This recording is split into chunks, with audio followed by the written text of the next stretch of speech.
What, you had today off or you put in for today? Ow, your I had to nails. use Ow. my holiday time off. I was gonna Here's lose my it. girl. Okay, so I'm about to take my wig off soon. Zeffy is very sweet, y'all. I'm not gonna lie, she's so sweet. I'm loving the vibes. Like, can't complain. Respectfully, I have a mind of my own, and I'm just one of those girls that just fuck around and find out. I really don't judge people based on what the fuck the internet gotta say, because child, the internet got a whole lot to say about me, and I just hate that everybody run with that shit. Same thing customization. So right now she's looking my way. When she looking my way, I'm gotta just go get something to eat because I'm freaking starving. And one thing I can say is that you can notice this girl's craft from around Girl, the your way. Like, you nails see is how sharp. she does, like, the very... You got sharp nails, Snowflake. Hi. Hi. Oh. Hey. This is a Christmas gift kids actually want and will use. I got these for my kids. They're obsessed with them. These are the LED drawing boards. They sold out so fast last year, so I made sure to grab extra early. You can grab several of them. Each stroke gives off bright, colorful light, and at night, it looks just like magic. My kid plays with it for hours, never asking for my iPad. Bada bing, bada boom. Let's talk about the events of March 29th, 2020. This takes place in South Korea, almost exactly like 3 years ago. Right now. It's a little bit past midnight, and there are 8 teenagers. They're barely teenagers. They're 13 years old. Most of them are. So imagine 8 They had New Year's Eve posted. I was like, do I want to take that too? Running for their lives in South Korea. Yeah, I'm like, you know when working you New run Year's so Eve. I fast, was your like, I heart want to starts work to the pump out of overnight, your chest. get another You feel like holiday you can pay. hear your heartbeat in your ears. That's how fast these kids were running. They're literally running for their life. That's how desperate they are. Whenever they think, okay, surely we're safe now, they would... Hey, you just want a lot of love, girl. Around, and they would say another one of their friends had been thrown onto the ground, taken down. Pick your nails out my Then there were pants. You 7, my good, then my there good were 6, friend. 5, 4, 3. Had a lot of money for The you. city of Daejeon, which is where they were in, it's the 5th largest city in South Korea. It's so big, it's so populated, but not a single person wanted to help them while they're desperately running for their lives. Ow.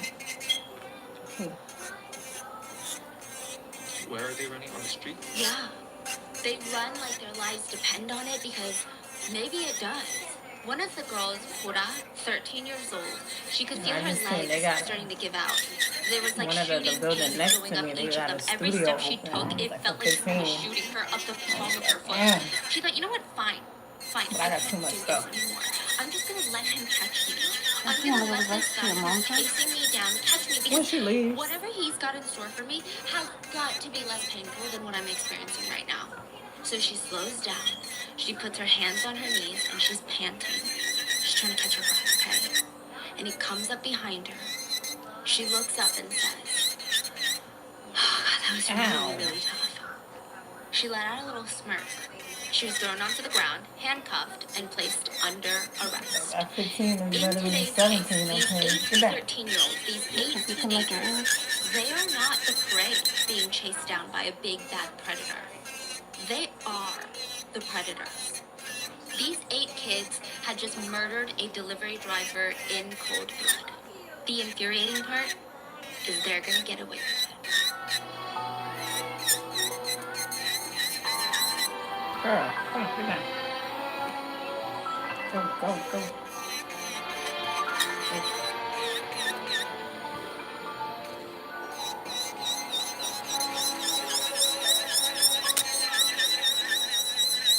As always, full show notes are available at rottenmangopodcast.com. With that being said, this was a viral case in South Korea. There is a lot of online discourse about this on whether or not the laws that was all your time you had to were use? knowingly putting citizens in even I more used danger. it all this month. I got 2 days on even next week. The Blue House, aka the White House of South Korea, begging politicians to do something.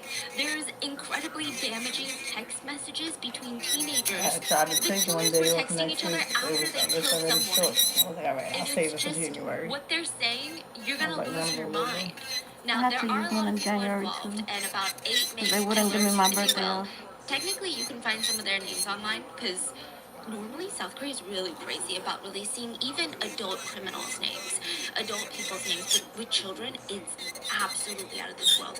But this case is so bad, people were doxing these killers left, right, Yeah, and he said center. it wasn't gonna happen. I'm not gonna give you guys their names because I don't really think it matters. this case, but they're easily findable online. I So call with out that on being my said, birthday. let's get into it. Econ worked as a delivery driver in You Korea, should be able to get which your birthday sounds off. like the type of What? industry where you never Should be really able get to to know get each your other. birthday off. Like, I think if you No, take a I DoorDash gotta. driver I'm in the taking a US, vacation. you kind of With work me for and yourself. Shavi You going don't away really get again to in know April, other drivers. and In then Korea, it's a little bit different. I'm going to the There are Ulsa a Beauty couple of event in handful of April. popular restaurants in the area. So that's gonna be There's a bunch a couple of of the bulk handful of my of full-time time. drivers. And They then I all got know a each wedding to other. go to A lot of them can in recognize DR all in of them, like the June. restaurant So owners. They can recognize their favorite I gotta delivery save drivers some even time. through their big So I'm gonna just motorcycle call out helmets. for my birthday. And he was one of them. He was just always very polite, hardworking, like very detail oriented. And a lot of these restaurant And then owners one are of the other thinking, girls, it's one of the really other hard to find these supervisors who traits left, in an she 18-year-old wants these to do days. something for her birthday. He's 18. On particularly busy days, you Her can birthday's see in the Kun summer, so walking I in the gotta see. restaurant, grabbing a Get food off my order, jacket! while with the other hand, he's quickly scarfing down a snack from the convenience store. So he doesn't even stop to eat meals. He doesn't And have a Ada lunch was break. telling me they He had went just to eats whenever he Kurt's can. last In year. So deliveries, just on she the was go. telling me how they might If do another one, they do it ever again. thought about telling a kid, a I young ain't got enough money for hey, y'all. maybe you should take it easy and go have fun. It was good. Like, that's who they wanted to tell. But they all knew that he was supporting his mom. So he would go off on another delivery again. Now, March 29th, it's midnight. Kun is picking up a pizza order. He's got a snack in one hand. There's CCTV footage of him inside of this pizza shop eating a snack as he's going to the back to pick up the order. Yes? Almost done for the day? Any plans? Yeah, it's my last delivery. No special plans. I think I'm gonna ask my friend if she wants to go eat something yummy with me afterwards. He smiles. He grabs the pizza What is that, and an he audio leaves book? for his last delivery Podcast. for the night. This is just past midnight at a relatively lively intersection in Korea. So it's a four-way intersection. It's actually the Daejeon intersection, and Daejeon is You the fifth smell biggest something city on my in jacket Korea. that you So like? regardless of time, there's still going to be a good amount of people on the road.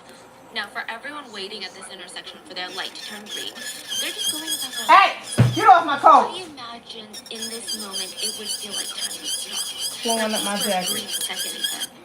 Some saw bits and parts of what happened while they're waiting in their car.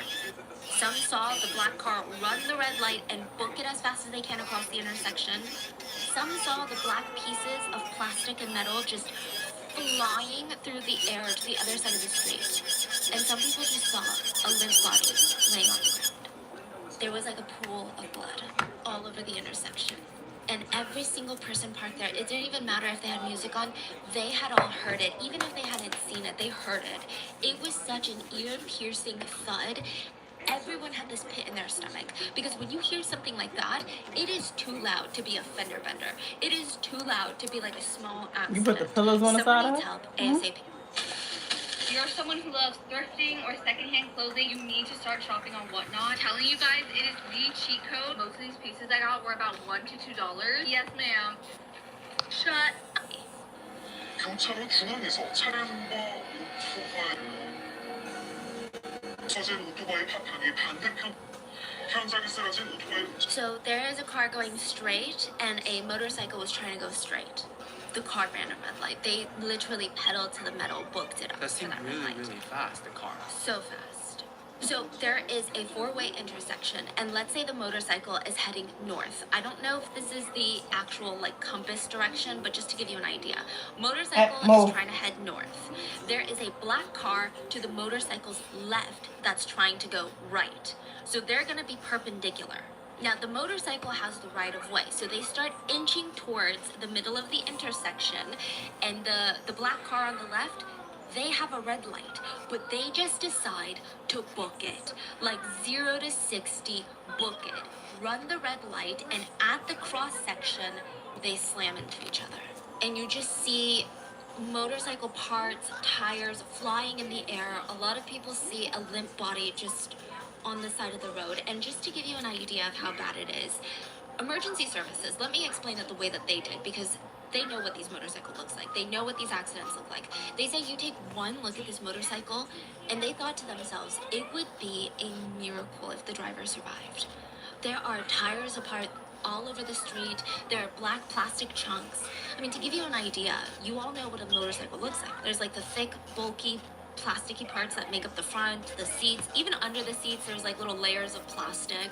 But underneath, it's almost like a rudimentary bike. The motorcycle they found on the street that day, it had been basically obliterated upon impact. All the plastic had basically blown off, and the bike was bare. It looked more like a bicycle than a motorcycle. This is what this version of a motorcycle is supposed to look like and this is what it looks after the. And there was just so much You better blood not. everywhere. Get your claws Paramedics, off they my rushed to shoes. the only body Move. at the scene. By the way, the black car just Kept going. like They didn't didn't even stop for a second, right? No. So the paramedics rushed to the only body at the scene, the only vehicle at the scene, and they started performing CPR. It looked like a young male. There was no sign of a pulse. They couldn't hear any breathing. They rushed him to the hospital, but as they were lifting him onto the stretcher, one of the emergency responders said, I think we all knew because his body felt broken inside and out. Like every part of him felt crushed and broken. They rushed him to the nearest hospital where the doctors looked at the clock and they called the time of death.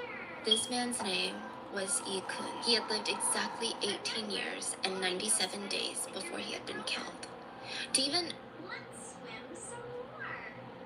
Let's do more swimming. Let's go. Swim. Wow, what's that? See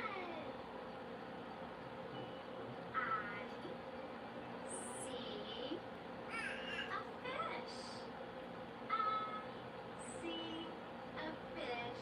I mean, I don't want to say to even call him a man because that sounds like he's not man enough, and that's not what I'm insinuating, but this is basically a child still. They had just turned 18. Kun's family members, they were alerted, and his mom rushes to the hospital. She said that she just remembers thinking, please don't let it be my son, please don't let it be my son, please let it be my mistake. And she sees this boy laying there, and his lips are so pale, his body is so cold, and there was no denying it anymore. This was definitely her son. There was nothing she could do in this moment. She said, what am I supposed to do? She tried to be a mom, so she sat down. She held his hand. She tried to close his eyes, so his eyes wouldn't close. It said that Kun had died so suddenly that there was no time for him to close his eyes. And since they hadn't been closed by the paramedics or any of the bystanders there, rigor mortis had set in and his eyelids were now too stiff to stay closed. So every time she tried to close his eyelids, they would pop back open, and then she just kept trying. She said that she wasn't gonna leave until he closed his eyes, until she put her baby to rest one last time. She talked to him, and she said, it's okay. Kun, it's okay. Oma is here now. It's okay. It's okay to close your eyes. And I'm not sure if this is customary in other cultures, but for Koreans, growing up, whenever you hurt yourself or get a little bit of like a boo-boo, like you fall down at the park and you get a scrape on your knee, I just remember my mom would blow on the wounds. Do you guys do that in China?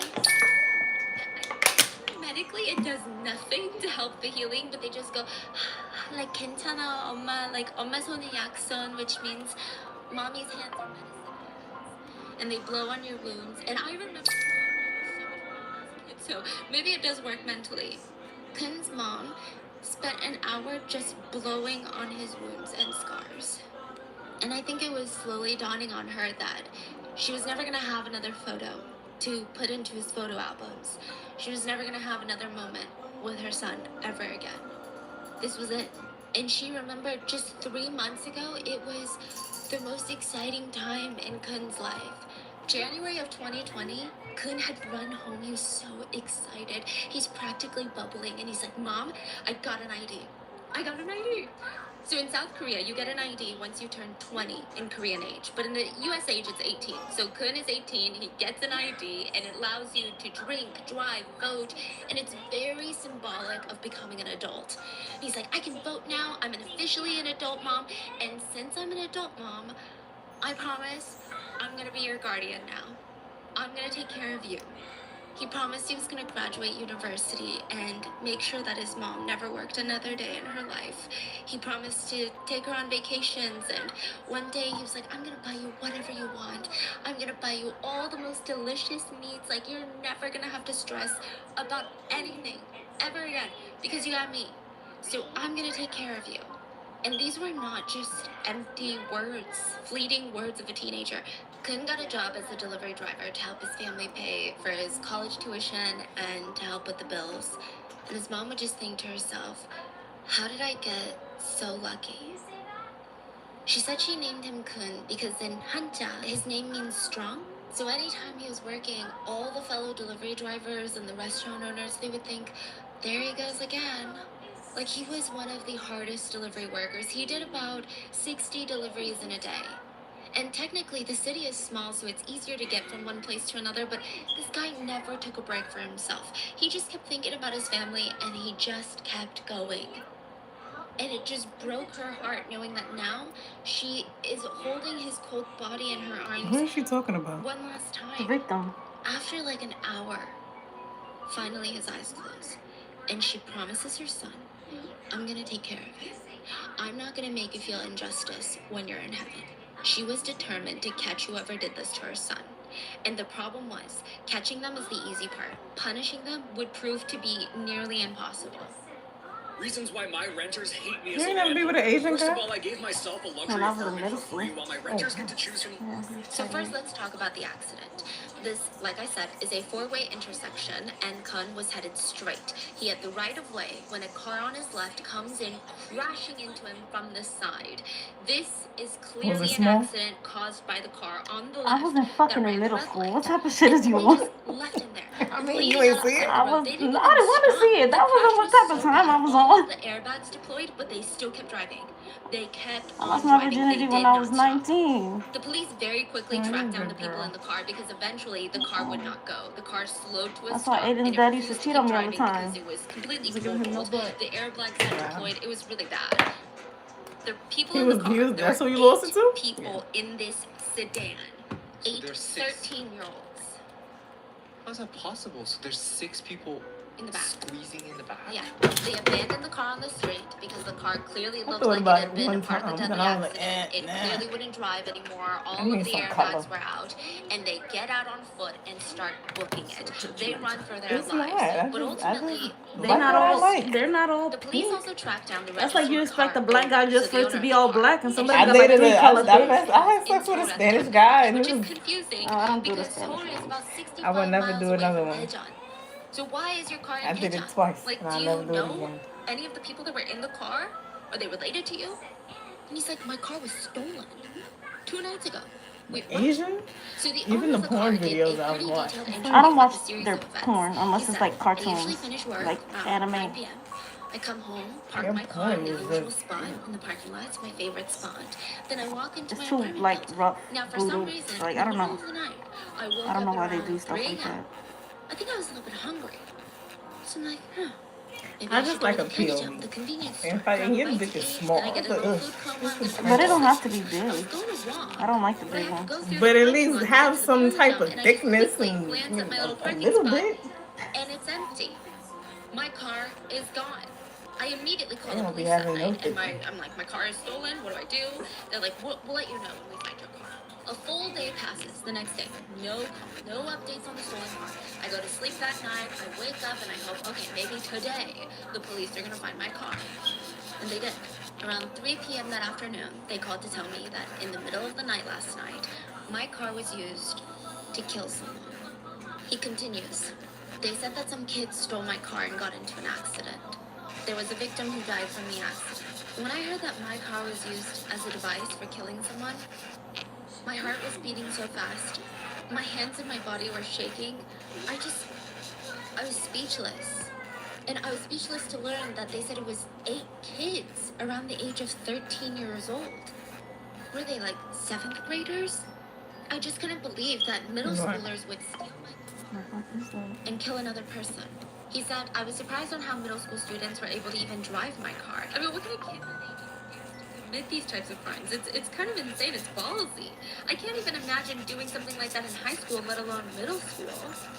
The police end up catching 6 of the 8 killers the same night of the accident.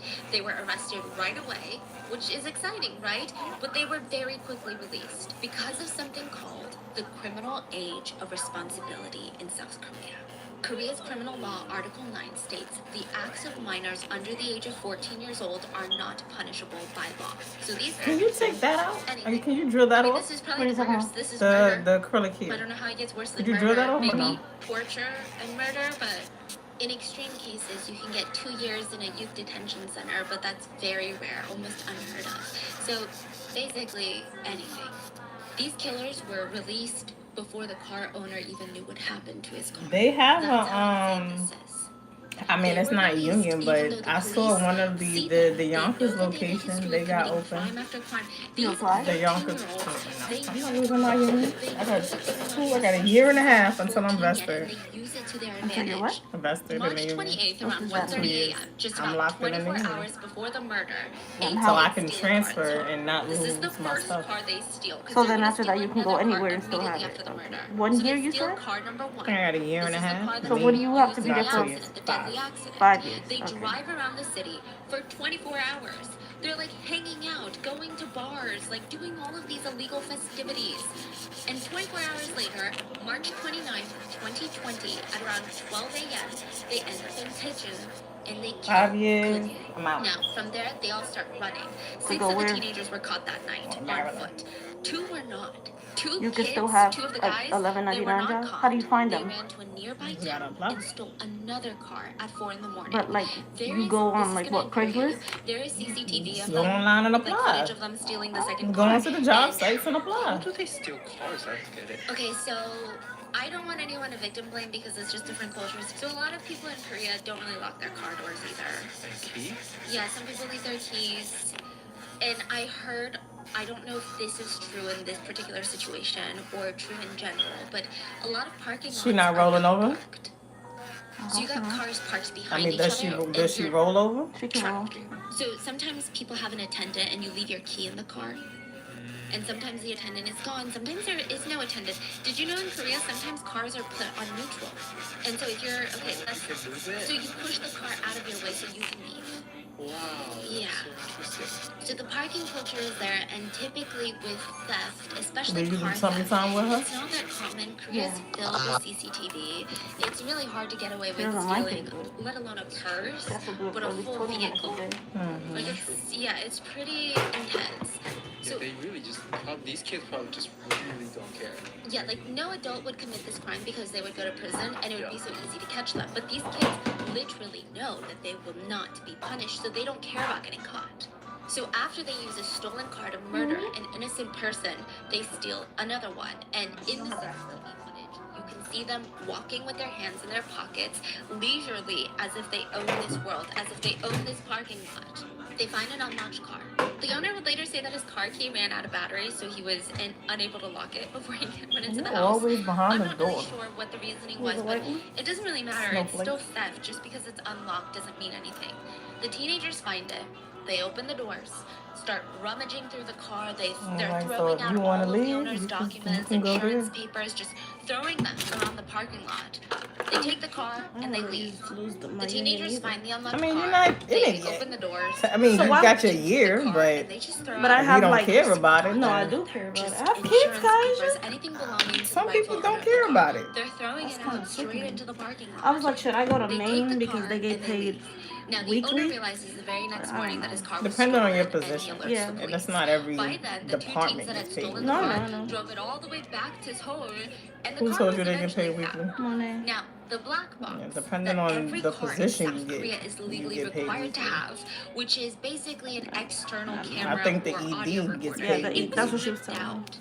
The last Yeah, two because one of the girls perpetrators who were used to work found, here, She went to the emergency arrested, room? and very She went quickly there. released. So all and 8 she of goes them to have been Monet's found, church. arrested, identified, interesting. and Monet released. got her I cannot imagine how infuriating You gotta this have an is invite for to go to the Kun's church? mom and all To go of to the his loved church? ones, knowing that the Or police the know position, who you the mean? killers are, know where they live, know what they look like, know You what So said what you Monet mean? got her and they're in. just Monet like, got her okay, into well, to there's nothing we can do telecom. about She it. was in Okay. telecom For and how then she long? left. Gross, dude. Why are these guys I covered think in she had blood? started around over the. I That was think she really had bad. just That started was over the only 5. pandemic. But we need to hit this She had thing training, 123 and then times to maybe get She to like did? excellent. I feel like that's wildly like unrealistic. This 3 level is months really hard. in, maybe Ooh, she left. Okay, nice. We've So she was there, like, upgraded less this than a year? perfect 'cause we have a No, very 3 giant months when I muscly was man there. coming at us, and I feel like he's She had probably gonna left. take us down. Can we get this rocket shoulder?